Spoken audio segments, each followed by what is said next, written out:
understand when I say that something. I wanna hold your hand. I wanna hold your hand. I wanna hold your hand.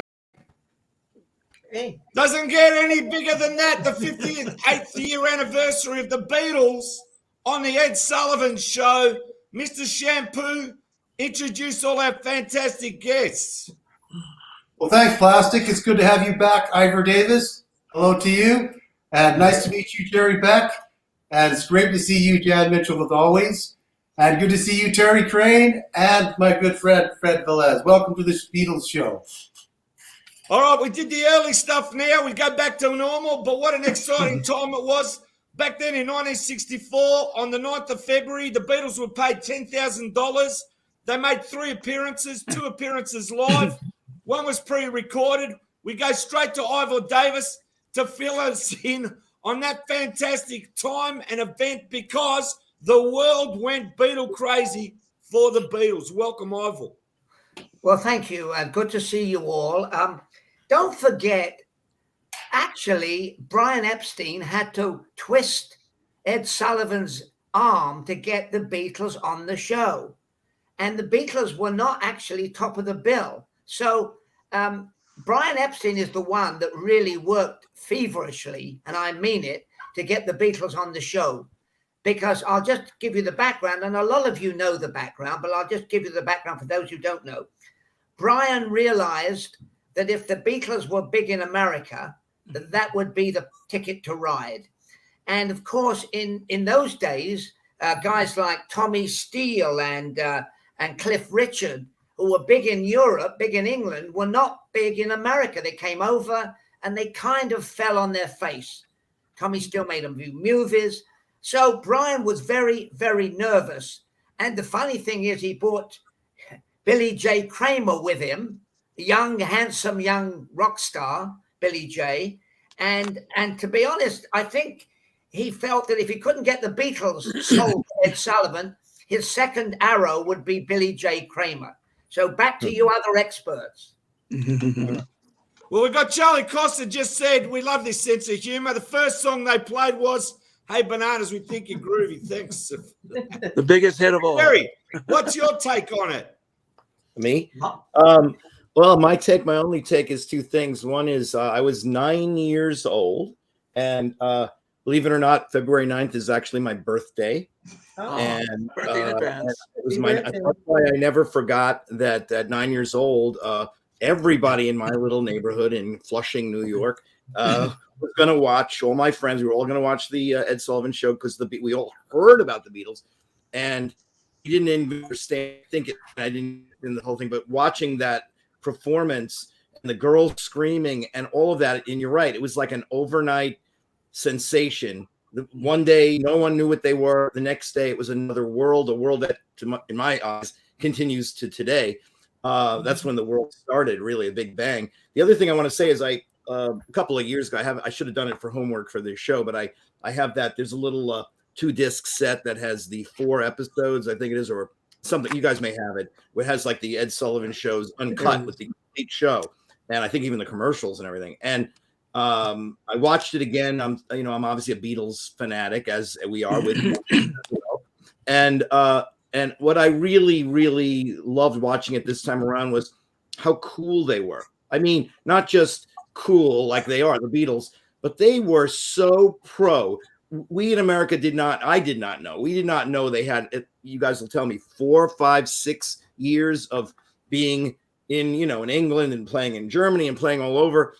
They were pros. By the time they hit Sullivan, the parents of America saw these freaks with the hair, but we all saw professional performing here. They were cool as a cucumber. They had their act down, so to speak. They knew what they were going to play and how to play it. Yeah, the girls was screaming, but they made it look easy. That's the mark of a pro. They made it look really, really like it's just 4 guys and a couple of guitars and a drum, and anybody can be a rock star. These guys had 5 years homework to get to that point, and it all paid off. And that's my quick observations on that night. Exactly. Now, Jan, tell me about 1964, February the 9th. That was the day that we had waited for since the very first time that I heard "I Want to Hold Your Hand," which was December 26, 1963, when it first hit the radio in Cleveland. And that's when my life just changed. I changed completely when I heard that song. It totally electrified me. And of course, in those days, when there was zero technology, all we had was the radio, some records, some magazines, and we were content to wait. We could live with anticipation.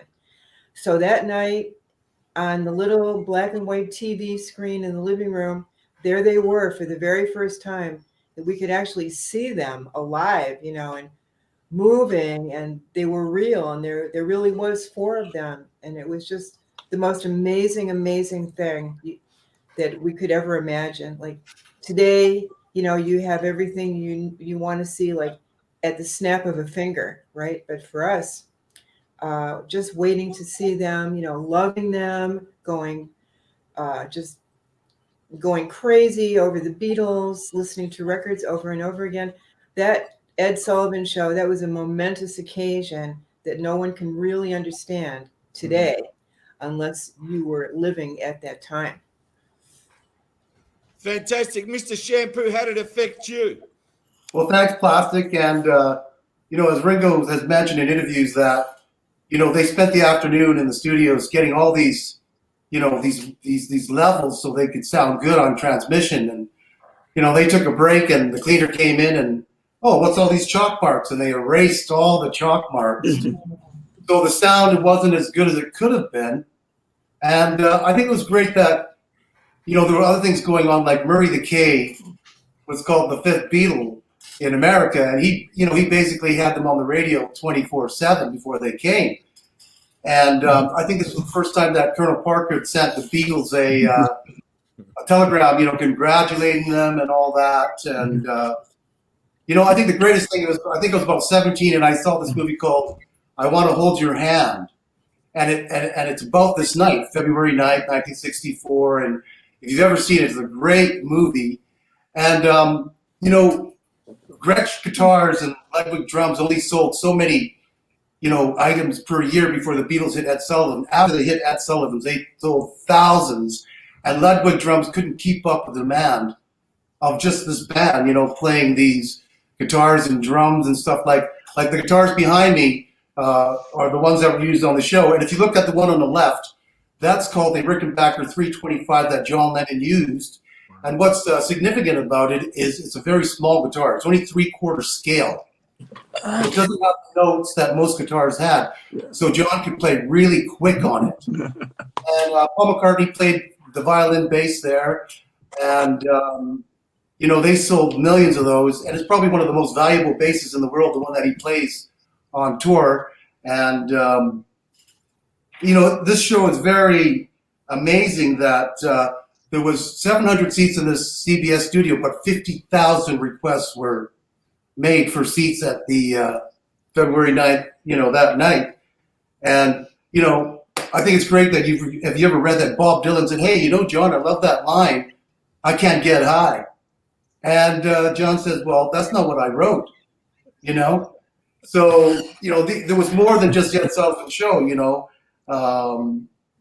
The Beatles came and all this, and, they were booked as four businessmen in this hotel. And they found out that it was the Beatles, and it just was total hysteria and Beatlemania at this hotel. So it was all these things going on. When they landed at Kennedy Airport, you can just see all these people going absolutely bazonkers. And, Ivan, you must have seen that when you were, and they made that trip, from training. They did their Beatles concert a couple of days later. They did that documentary, The Beatles' First Visit. If you've seen all this, and George was sick in bed. And there was this guy named Vince, and he was a stage producer there, and he filled it for George when George was sick on bed. So he's standing there, with the guitar. It's not Neil Aspinall. He only did that, but, it was him that did that. And, Ivan, you must have seen all this hysteria when you were on tour with them as their journalist, right? Mr. Shampoo, it happened when they came back in August of the same year. They were ripe. Brian said, let's go. And every single concert, everywhere, was the same frenzy, the same screaming, the fact you could never hear a single word they were singing from start to finish. It was duplicated, as you said. I mean, they screamed for Ed Sullivan, and Ed kind of tried to be the traffic cop and try to get those in the audience to shut up. Well, it's rather stiff way. Well, Ivor, Paul's a good friend of mine, and he dropped by and he gave me a book. And I said, what's that you got there? He says, well, I got this gift for you. And I said, well, what is it? He goes, well, it's by this great artist, and his name is Ivor Davis. Do you happen to know that guy? Vaguely. A bit of a big head, actually. Bit of a big head. Yeah, I just want to say 73 million people saw the show, which is unheard of. They reckon there was no crime on the street. But I know I've seen photos of people at service stations filling up with gas, people walking, wearing Beatle wigs, and the whole New York and the world going crazy. That's how crazy it was. And I'm telling you, Elvis doesn't come into this category. This is something totally new, like it's come from the aliens. Dead set. Now, Terry, tell us about 1964, February the 9th. Well, I remember because I was 8 years old and I saw it in Mom and Dad's living room. And Jerry mentioned the DVD that's out now, and Fred showed it to us. And what I always think is interesting now is if you watch that DVD of that night and you watch it carefully it seems like everybody else on there is kind of like the old guard or the old school or whatever it is. And they're in black and white. And it's like when Dorothy opens the Wizard of Oz and there's the color. When the on there 2 sets, like the world turns into all of a sudden. It's the new change of it's happening now and all that. You go back to the other acts that are on it. And so, and we're back in black and white, waiting for that color segment almost come back on. So watch it like it is. I think it's very evident of what they bring to the everything at that time by watching it. It's pretty cool. The changing of the guard during that hour show that he's got. I agree. Fred, give us a summation. Well, I was 8 years old at the time as well. I remember the previous week I was watching Disney for the Scarecrow Rami Marsh. And then the next week was the night the Beatles were on Ed Sullivan. And we started, I said, I haven't seen the last part of the Scarecrow. I said, no, we're going to see this. But it was amazing. The Beatles were incredible, of course, because they were in the news. They were, you hear it, you read about it in the papers, you heard about it on the radio, you saw the news reports on television. So it was an incredible moment in both television and music history. And I pointed out, this is the DVD that has all 4 Ed Sullivan appearances. This particular one is special because I got this when they were launching the DVD at the Museum of Television and Radio in New York City. And some of the people that were in that particular show were there, including right here, Davy Jones of the Monkees, because he was part of the cast of the Broadway Oliver musical, and he was the original Artful Dodger on Broadway. So Davy was there, and he signed it for me. And also Little Steven, Bruce Springsteen's band, was there because he was in the audience when this happened. Wow. So I got a couple of the people that were actually there, one performing and one watching it. So, and this is the Beatles' first American visit, which has excerpts of the Ed Sullivan shows and also their Washington, D.C. concert, their first concert in the United States. That was a seminal moment. And of course, they were backing their single, I Want to Hold Your Hand.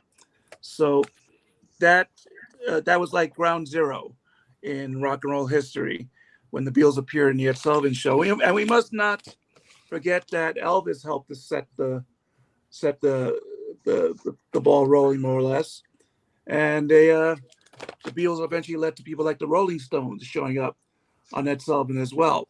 So it's a great moment, and something that will continually be in history and the minds of everybody who's a Beatle fan. Exactly, Fred. Now, Ivor, I want to get into the nitty gritty, right? There you are. I'm saying February the 9th. Tell me what that was like for you that day. Well, I'm going to reveal something which maybe you don't know, but I was not in New York at the time. However, I like 73 million other people tuned in. I thought, what the hell's going on here? Because don't forget, the internet was not the internet. I mean, we knew about it through some people buying records. I mean, the Beatles record was brought over by a lady stewardess who gave it to George Harrison's sister Louise in Chicago, and she tried to get it played on radio. And by the way, I know Louise Harrison, and Louise said on the night of the concert, as most of you know, George had a sore throat. So Louise rushed from Illinois to New York to be nursemaid to George and make sure he was all right for the concert. And of course, it turned out okay.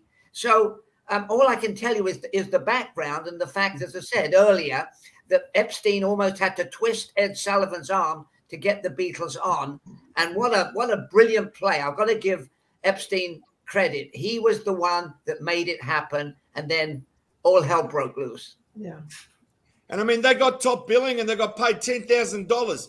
Now, Ivor, I just want to say, when did the tour actually start? When did you join the Beatles for the 5-week first US tour? Well, don't forget what happened was Brian Epstein was putting his foot in the water, hoping that he would get a bit of acceleration. Of course, it was beyond his wildest dreams because as was pointed out, I think Jerry or Jan, somebody pointed out, or Mr. Shampoo pointed out, they not only did more than one show, they were pitifully paid. They were paid so little money, but they wanted to do it. And so this was the accelerator. And then Brian, once he realized we are hot, waited, I would say, 5-6 months until August. And that's when this tour began. It was an overbooked tour, by the way, August 64. The Beatles didn't know whether they were coming or going. They were in LA one day, then they were in San Francisco, and then they were in Seattle, and they went across country and they came back. It was an atrociously organized tour. And that was the one I was on. And as I said a moment ago, it happened. It was a duplicate. Every time they went, the crowds went crazy everywhere from the Hollywood Bowl to New York to Cleveland. It was just frenzy. But the point was, again, Epstein struck while the iron was hot and the Beatles were a go. Now, Ivor, I've got to ask you this story about Ed Sullivan being at London, and because there was so much chaos at the airport, he asked what was going on, and he found out about the Beatles. Is that the first way he found out about the Beatles, or not really? Well, I think it's an apocryphal story, quite frankly. It sounds good. He said the story went supposedly. Ed was at the airport changing planes, and he saw these thousands of girls screaming, and he said, "Are they here for the Queen of England?" "No," said somebody. "They're here for the Beatles of Liverpool." Well, you can take it with a pinch of salt, but legend grows, and that's the story. And I guess we'll stick. Mr. Shampoo, sorry. Now, Ivor, I wanted to ask you a question. I looked you up on the internet, and I saw pictures of you. Back in those days, you had great hairstyle, very cool clothes. What I wanted to ask you was, the Beatles had a very good sense of humor. Now, you were their journalist. What was it like to hear them, cracking jokes all day? Like, what? Did you get their jokes? Well, first of all, they had a wicked sense of humor. Yes. Which, to be honest with you, was Liverpudlian. I mean, Liverpool has their own Scouse humor. And so I want to tell you that every press conference, and we had a press conference everywhere we arrived. We arrived wherever it was, whatever time of the day, press conference. and the Beatles were hilarious. It was like a four-man comedy show. I say it was like the Marx Brothers, because the Beatles could finish each other's lines. They would tell a joke, somebody else. Do you remember the movie, the first movie, A Hard Day's Night? Mhm. And that was true. That was the press were asking, look, we got into Toronto, right? We get into Toronto. We're there for about 9 minutes. We have a press conference at the airport, and somebody says, John, how do you like the Canadian women? Well, I mean, come on. They have to come up with some riposte, some ridiculous, because they're getting the same answers, and they were very funny. And it was a comedy show, which they probably, if they'd given up music, they probably would have been good comedians on the circuit. They wouldn't have made so much money, though. Yeah, Jerry, have you got a question for Ivor you'd like to ask? Oh gosh, well, I'm impressed with your incredible career.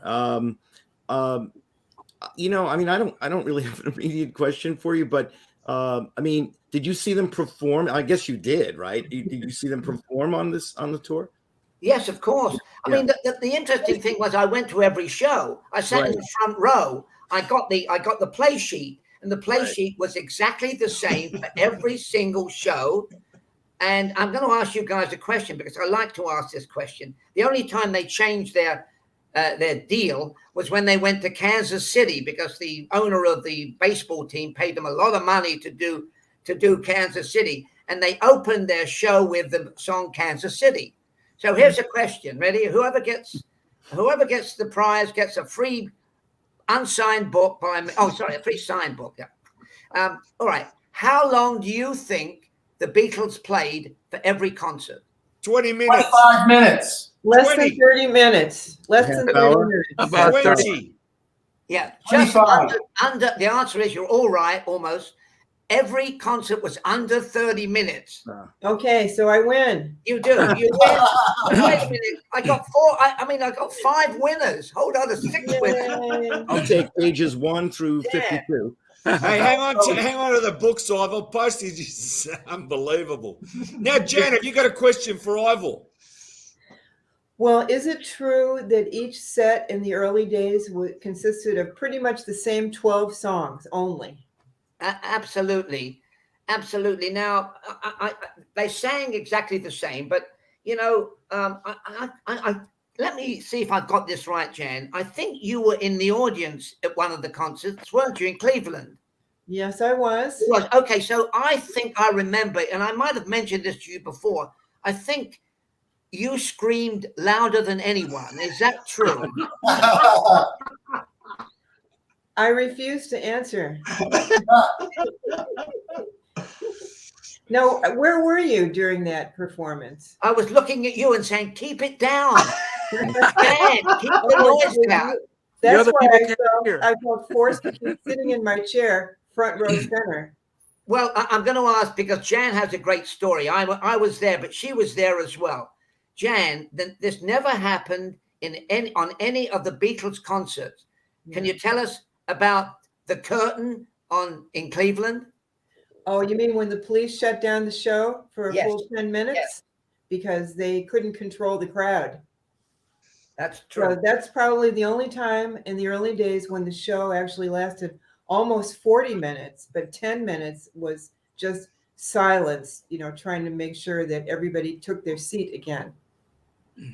Yeah, and did you, Jan? Were you one of the offenders? I mean, I know you're worried about getting jail without possibility of parole for the answer. Were you one of the girls that ran up to the front of the stage, causing them to bring the safety curtain down?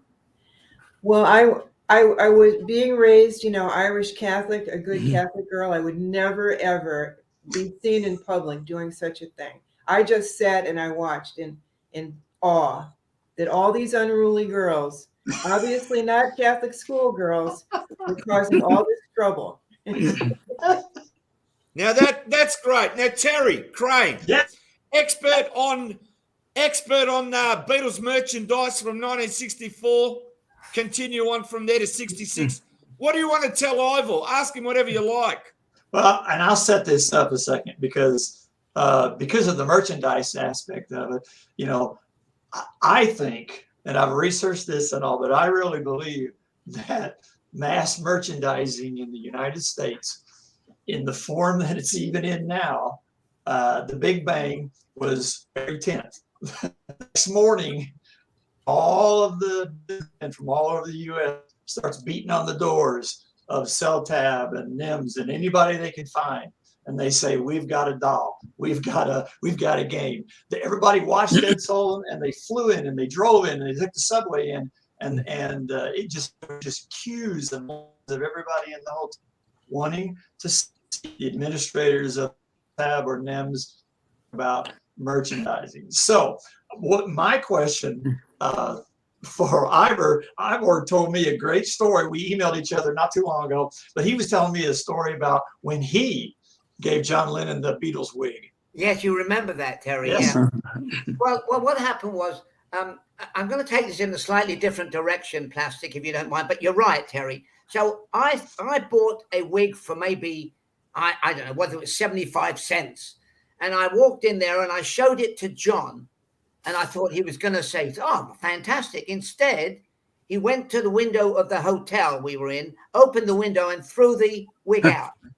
And he never reimbursed me for the wig. Okay. I mean, to this very day, I cry every night. Hey, Right. Now, I'm going to ask Terry a question. Now, Ivor, he owes you $10 from the Monopoly game.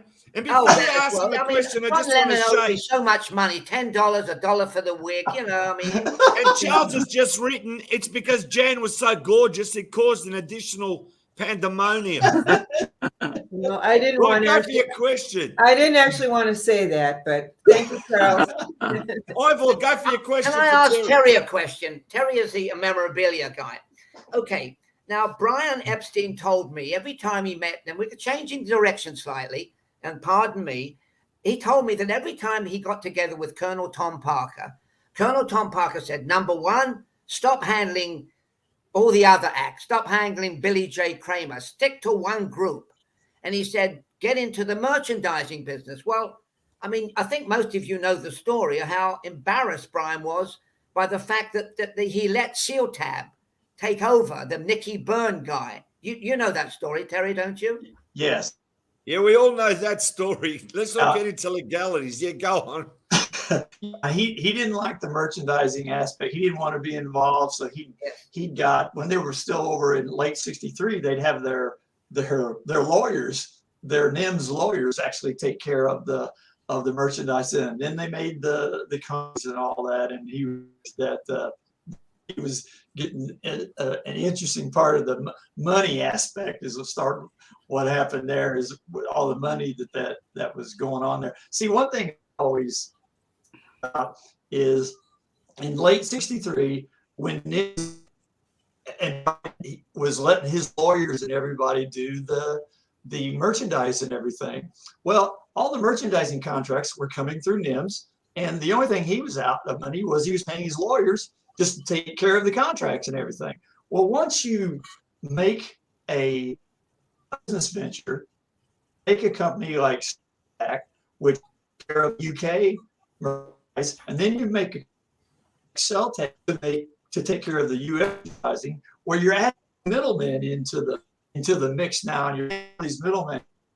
You start losing money with all these other people involved in that. But what is so cool around February 9th or 10th, the amount of people got licenses at that moment to get their doll made and do that. And on the other aspect, the amount of copyrights in the United States that were issued right around February 9th, 11th, 12th. It was an item, a parody, if it was music, no matter what it was, it's interesting to see the copyrights from around that time and all these listings of Beatles, Beatles bash, Beatles this, because everybody wanted to strike while it was hot, like we were talking about earlier. You know, Terry, I think you and I discussed this story. Don't forget, merchandising then was kind of in its infancy. Yes. And the only guy that really started cashing in was Colonel Tom Parker. You know, Parker was a carny man. Parker went around actually selling over souvenirs. at concerts. So there you go. But the story I like to mention, and you know it, I'm sure, Terry, is the fact that Brian gave it away to Nicky Byrne of Seal Tab, Beatles spelt backwards for those listening. And then finally, to the extent of, I mean, Brian did a terrible deal. So finally, Nicky shows up in Brian's office. He gives him a check for $10,000. And Brian says, fantastic, Nicky. How much of this do I owe you? And Nicky says, that's your 10%. And Brian suddenly turns pale and realizes he's been taken for a ride. And what happened after that, Terry, and I'm sure you know, there was a massive 2-year, 3-year legal battle where Brian struggled to get it turned around. So they had not a clue about merchandising. Exactly, and all the other stuff in '64, where you got all the stuff on the shelves at Woolworths and everything, which is great, and all the music and everything. In the background, the legal stuff going on, which was Celtab issuing licenses that you could sell things. Well, then NIMS got mad too, so they issued their own licenses in the United States. So then Celtab gets mad at NIMS and they're suing each other. And by the end of the year, it is a mess. The legal aspects of this is important, but it's actually pretty cool to watch all this other stuff going on in the background. But I was going to show you, you know, when the Beatles got off the plane and everything, Celtab was hurrying around.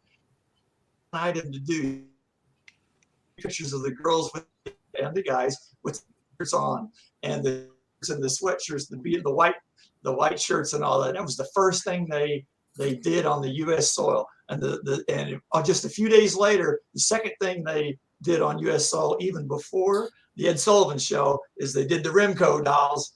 That I think it was right around February 6th. They signed that. So yesterday, 58 years ago, they signed the deal to get the Remco dolls out there. So all that starts dominoing right now during this time of year. It's for somebody like me who's into the merchandising, it's a great time of year right now. Okay, I believe there's a Celtab. It is. Yeah, there's a Celtab. Fred, have you got a question for Ivor? Ivor, you went on some of the tour. Well, you've been on the whole tour in '64. Did you go on the other tours later, 65, 66? Well, after 64, having covered it from start to finish, my London office said, look, why don't you just, I mean, what else is going to happen? You know, it's déjà vu. We've seen it all. So only pick them up in Southern California at the Hollywood Bowl, go down to San Diego. So I never went on the rest of the tour for the next 2 years. But every time the Beatles came to town, particularly when they came to Los Angeles, I would go and see them at the Hollywood Bowl and go to the parties. Thank heavens, that were fun, and just hang out with them in Southern California. Because as far as my newspaper was concerned, you did it, Ivor. Forget the rest of the year, but keep an eye on just in case something unusual happens. Okay, Now, Ivor, I've got to come in here. We're talking about parties. To me, this is one of the greatest events that ever happened to the Beatles, right? The garden party that they attended, that Livingston, the president of Capitol Records, held the garden party, and you were actually there, and all the celebrities came by. You were talking about the Marx Brothers, and Groucho came by, and all the film stars came by. These amazing women came by to meet the 4 Beatles while they're sitting at the garden, and you were there. I want you to tell me how that happened and give me the story of that event, because to me, that is history right there. It's so great. I've seen the photos. Please tell me about that. Well, here's what happened. It was for the hemophiliac fund, which was a very near and dear to Livingston, the boss of the record company. And so they first of all said to the Beatles, what about doing a charity concert? And the Beatles said, no, you know, we're very busy. So they had this incredible garden party, which was actually held in Brentwood, California, in a beautiful garden that was Livingston's mother-in-law's place. And the idea was you could be a movie star, you could come along, but you had to bring a child or somebody younger. And so the Beatles sat there for 3 hours under the trees on high chairs, and everybody came in. Dean Martin's wife, I mean, Jar Jar was there. making rude remarks about do the boys, what do they do? Do they sing? You know, that kind of silly. Zsa Zsa Gabor, for those who don't know, was kind of an erratic, crazy, flamboyant Hungarian actress of the era who was very big. So the Beatles sat there, and I must say, as I stood there watching them, they were absolutely wonderful. They chatted with everybody. They recognized a few of the famous stars. They weren't too short of some of the other ones. I think somebody thought it was Jimmy Cagney, but it was Edward G. Robinson, and Paul said something like "You dirty rat." But it was the wrong movie. If any of you know, I don't want to go into history, but so there were some of those things. So the thing is, it went on for hours, and I want to tell you that at the end of it, Paul said, "I wish we had done a concert." That's great. That's great. Yeah, but I also got to say the Beatles must have met a lot of beautiful women at that time. I mean, I saw photos of these actresses going up to Paul and talking to him. I mean, that must have been a real buzz in the garden, Ivor, watching them all come through. I mean, to me, it's like that's as big as a concert. It doesn't get any greater than that. I mean, the thing is, it was small talk, so there was no chance for the Beatles to pick up any of the women. Although I'm sure one or two. I mean, Paul had an eye on Paul at the time. If you're listening, Paul, don't take it badly, but I know you were going out with Jane at the time. But still, when the wolf's away, or what's that phrase? When someone's away, the boys play, or whatever the hell that phrase is. And Paul played. And Paul met Peggy Lipton, who was a beautiful actress, and he went out with her a few times in between gigs. Look, I've said this before, and look, young Englishmen, the whole world at their feet, with healthy libidos, and a lot of girls willing to hold their hand. So there you go. Well, that's exactly right. What Jerry said and what Dan said. That, in 1964, to see the Beatles on the telephone show, the hair wasn't combed back like all the other people. Prior to that, it was combed forward. And if you look back, that's the longest hair that Americans have ever seen. And they had style. They wore those suits. They had the Beatle boots. They didn't play Fender guitars. They had their accents, and they just had their moves. And, they also brought fashion. I mean, a lot of American schoolboys grew their hair out. They got kicked out of school for having long hair. Isn't that right, Jan and Jerry? And I'm from Canada, and you guys are all United States. And Plastic EP is in Melbourne, Australia. And the Beatles in 1964 made it to Vancouver, Canada, made it to United States, and made it to Melbourne, Australia. All been documented. And, Ivor, what I wanted to ask you was, did you ever see the Beatles ever scroll down a few lyrics or jam a few songs? Because they didn't have a lot of time. So if you were their journalist, they might have done that in front of you. Did that ever happen? The only thing I saw them doing was when Paul said, we've got to write 14 songs for the Christmas album that Brian has got us committed. And so whether it was on the plane or in their room, they were sitting on the floor composing music. And then I realized they were busy on the private jet that we used. They did that, but it was, but when you think of it today, and those of you who saw Get Back, they were composing music. They had to compose 14 songs. They thought during the Get Back, Let It Be era, and they were prolific, unbelievably so. So I've gone off a little bit, but by the way, I've got a question. You mentioned. Question for you experts. Australia, you're right, but Ringo didn't make it. Who did make it? Jimmy Nicol went with them. And you know the story. What happens is Ringo had tonsillitis, right? So they needed to find a replacement. They found Jimmy. He wore Ringo's pants. They were a bit short. He did the gig. They brought him to Melbourne. Then there was 5 Beatles. And then what happens is, I'm just going to also say, Jimmy Nichols, if you're watching this, we want you on the show. The Beatle world loves you. Now's the time to come out, say hello. They're going to embrace you. Come to all the Beatles events, conferences. The Beatle world will embrace you. Come and tell everyone your story. And you need to write a book. I've already got people that want to write your book. come out and talk to the Beatle world, because Jimmy Nicol, you were the one that went on the first tour with the Beatles, and you ended up that tour in Melbourne, Australia, where I live. You were at Essendon Airport. They gave you a gold watch. They sent you back to England. And I just want to tell you, the world loves you, and the Beatle fans love you. Oh, people have to get Jim Birkenstadt's book, The Beatles Who Vanished. That's a book all about Jimmy Nicol.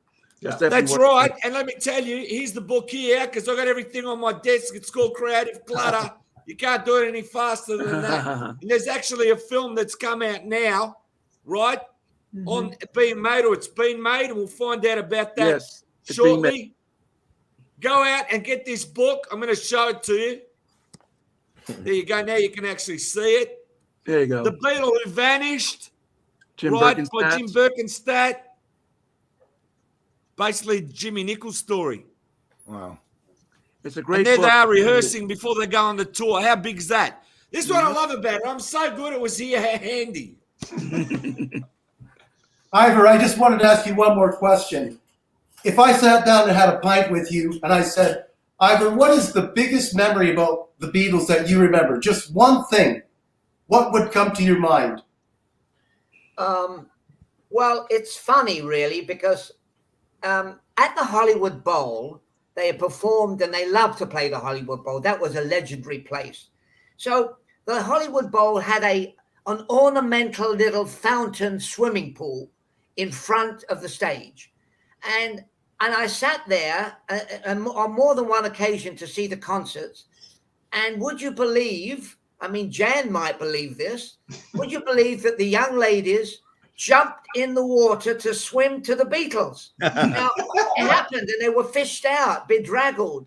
And I thought to myself, what's going to happen if one of the girls, sopping wet, gets out, hugs John Lennon in his electric guitar, and push.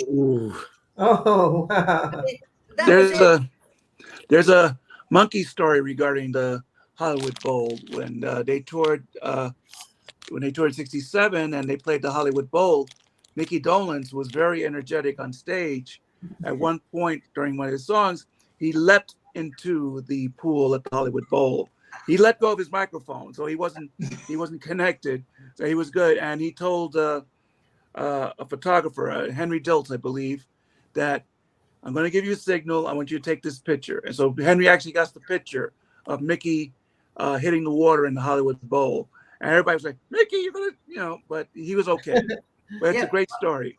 Fred, that's very good. I mean, this is for you, Plastic. Henry Diltz is phenomenal. Henry Diltz is still around, and he just is brilliant. He's done so many pictures. He's got so many stories. You've got to get him on with this estimable, this wonderful crowd, because Henry is fantastic. Right, Fred? Yes, Henry, if you're watching, we love you. Now, also got to say, Henry Diltz is fantastic, but we can't go without talking about this guy. Now, this guy, right? You were there when the Beatles met Elvis, and I just want to say, while you were on tour, did the Beatles talk about Elvis quite a lot, or did they ever break into an Elvis song in front of you, Ivor? Okay, so here's the story.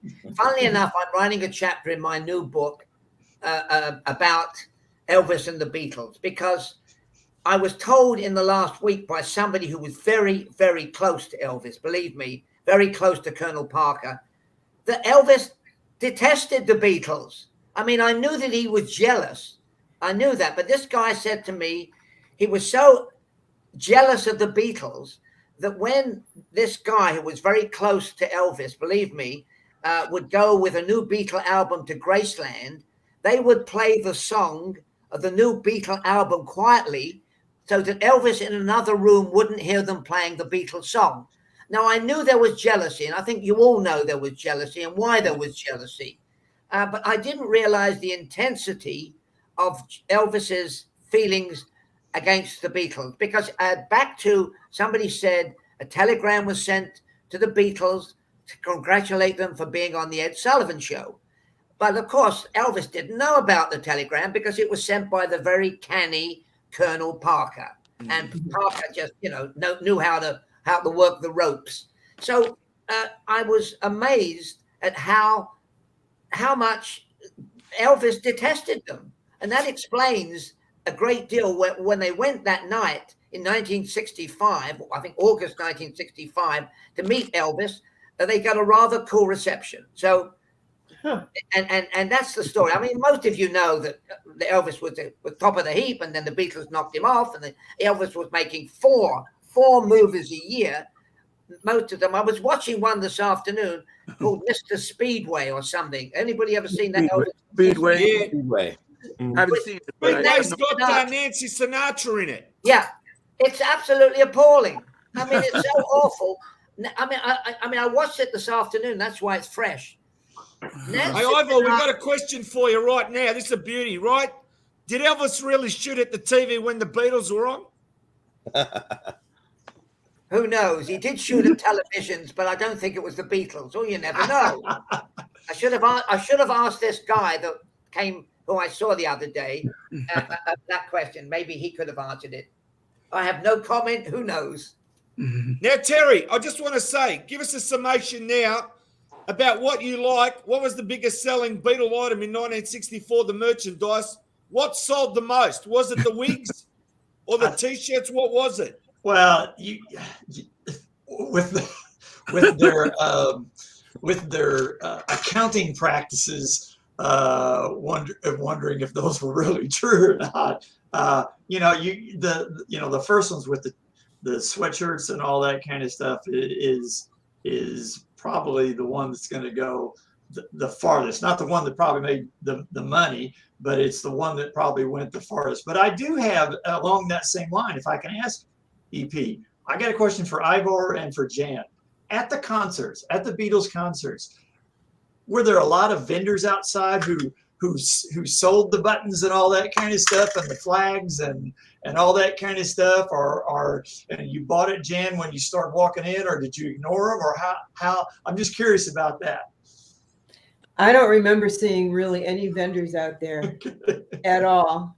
We just went in, and that was it. Yeah, I agree with Jan. It was very low key, and it took me a bit of time to buy a wig. But I mean, the only souvenir I remember were the programs or the ticket stubs. I don't think they were even programs. They were not programs. I mean, I wish I kept them. But Brian, every concert, Brian handed us a play sheet. But of course, it was the same bloody play sheet. It was the same everywhere. Well, Jan, I'll just say this: that the department stores sold Beatle T-shirts. Yeah, and those were in advertisements in the newspapers. Yeah, and what Jan said about you just walked in, the vendors are all. I've had a lot tell me that it took them a while to save the money to buy the tickets and everything. So by the time they got to the venue, they didn't have any money left to buy the flags and all that kind of stuff. So a lot of them were like you and just walked on by the vendors. That's why I was curious about that. Excellent. Now, anyone else got another question before we wrap? Well, you mentioned. Did you ever see Elvis after you met him with the Beatles ever again in your career? I did. I went after I met the Beatles. I went to Elvis to interview Elvis on the set of a movie. I can't remember what it was. It was at Paramount Studios. I think the leading lady was Mary Ann Mobley, and what happened was, so I go in to interview Elvis in his dressing room, and after 15 minutes of rather not much to say, because Elvis kept calling me sir, and I was younger than him, and so that kind of threw me off a bit. And we talked about silly things, what a beautiful leading lady, and blah blah blah, and he really didn't say much. And then 15 minutes into the interview, somebody came in and said, "El, they need you on the set." Oh, end of interview. I said, "Can I come and watch?" And he said, "Oh no, Elvis gets a little bit shy when people watching him film." Haha. So I leave the studio at Paramount. I remember this, Paramount Studios he's shooting at. He shot a lot of films at MGM. I'm leaving. I'm driving out and I'm just going through the parking lot, and there's about 6 guys playing football. Elvis throwing the ball to the Memphis Mafia guys. So that was it. I thought, Elvis didn't want to spend too much time, because believe it or not, then Elvis didn't have much to say. I mean, if you look around, and most all of you know that Elvis was not the most loquacious individuals in showbiz at that time. Yeah. Fred, you want to say something? Well, I was mentioning about, I know there were concert programs sold at the concerts, including, I think, 64. So I just wonder, what was the price of those programs back then? Were like $1 or whatever? Maybe Terry knows the answer. I don't know the exact. I think they were the Beatles USA Limited in Right. the US is who put those together. I do not remember the price of those though.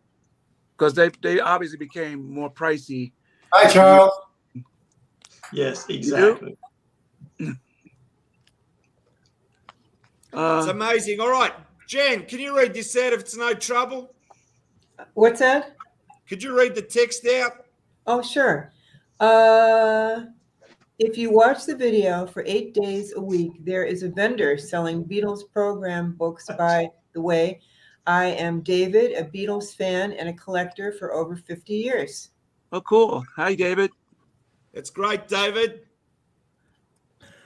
You know, Now, as I said, I have something to say just to go, throw something. Jerry. No, just thinking back to the February 9th Beatles appearance and those early concerts and those early appearances. You know, in some ways, certainly in my case as a boy, it wasn't about the music. Unfortunately, we heard the music on the radio. That's how we knew. You could hardly hear it even on the broadcast on the Ed Sullivan. At least that's my memory of it as well. It was about they were cool. The style is something, you know, whether it was the uniforms, whether it was the haircuts, just their cool manner of singing. And of course, everybody remembers, yeah, yeah, yeah. That became like a buzzword in 1964. And it represented the Beatles and rock and roll music. And but the thing is, they had the goods. They had the songs. You know, they had their talent. And that came through really on the records in my memory in 1964. So we realized, hey, wait a minute. The girls are screaming and we were kind of jealous, the guys, but we recognized that they knew what they were doing. You know, they had the music, they had these where'd they get these songs from? You know, I mean, they really were a unique phenomenon of that time.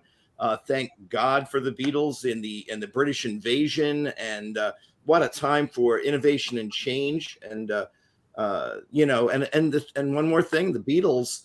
I use them a lot as an example. I actually say, well, this was like the Beatles of that. You know, I usually use them as the example.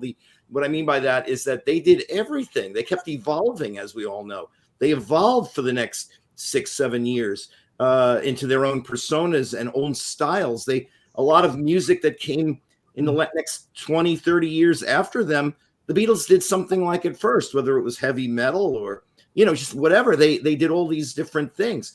And so, you know, I mean, they were beyond just four guys singing.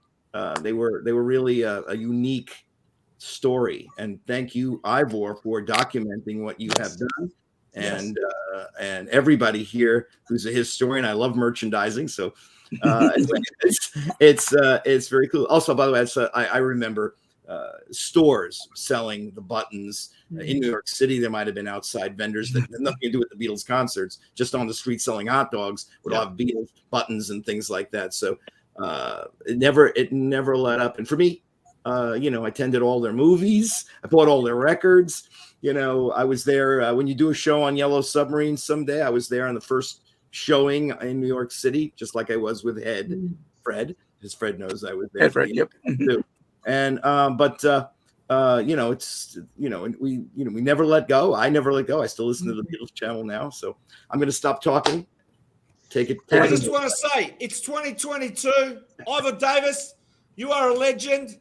A journalistic legend, and you know what? We salute you. Let me tell you, I brought in the new phrase for you, catchphrase. Ivor Davis, he's groovy and he's famous. And I always salute you because I know who you've dealt with, the biggest celebrities. And these were in days when you had to go out to get an interview. You had to go and see the people. There was no internet. You had to take your pen and paper. You got your instructions.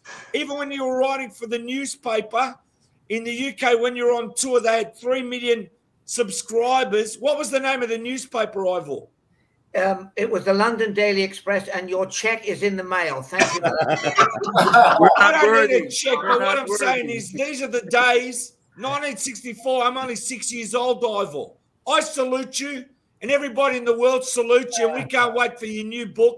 Yeah. Whatever you endeavor to do, we congratulate you. And as I said, you look back on the big famous people that you wrote about, and to me it's mind-blowing. And Ivor Davis, we thank you sincerely so much. Thank you, Uncle. I'm your uncle. Thank you, everyone. Listen, I mean, this is supposed to be a cross-section of conversation, but I appreciate your blurb. Thank you. Good night, Thanks everybody. again. This is the last thing now I've got to show. This is the kind of feedback we got. This is going to go and be around the world forever. Interesting show. Everybody enjoyed it. Thanks again. Keep watching Plastic EP. Watch all my interviews on Plastic EP page, which is Michael Lindsay Hogg, 3 interviews. Glenn Johns. Ethan Russell. The list goes on. Ivor Davis, a 36-minute interview when he was with Elvis. Leslie Cavendish, goes on and on. But before I go, I've got to mention to you something, Ivor.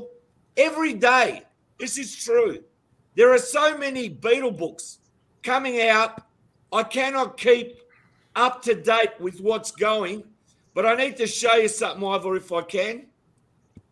It's coming up now, don't worry. Do I have no control? Go ahead. This is about technology, right? Now, this is a fantastic Facebook page, right? Beatles in print, together and solo. He's got all the greatest books there. Join the page, join the group. Beatles in print, together and solo on Facebook, and you'll be up to date like Plastic EP. And also, a last thing I'm going to say, right? Here's another great book too. It's just come out. Right, Hide Your Love Away. Right, that's just come out now. The story of Brian Epstein there. Right, check that book out.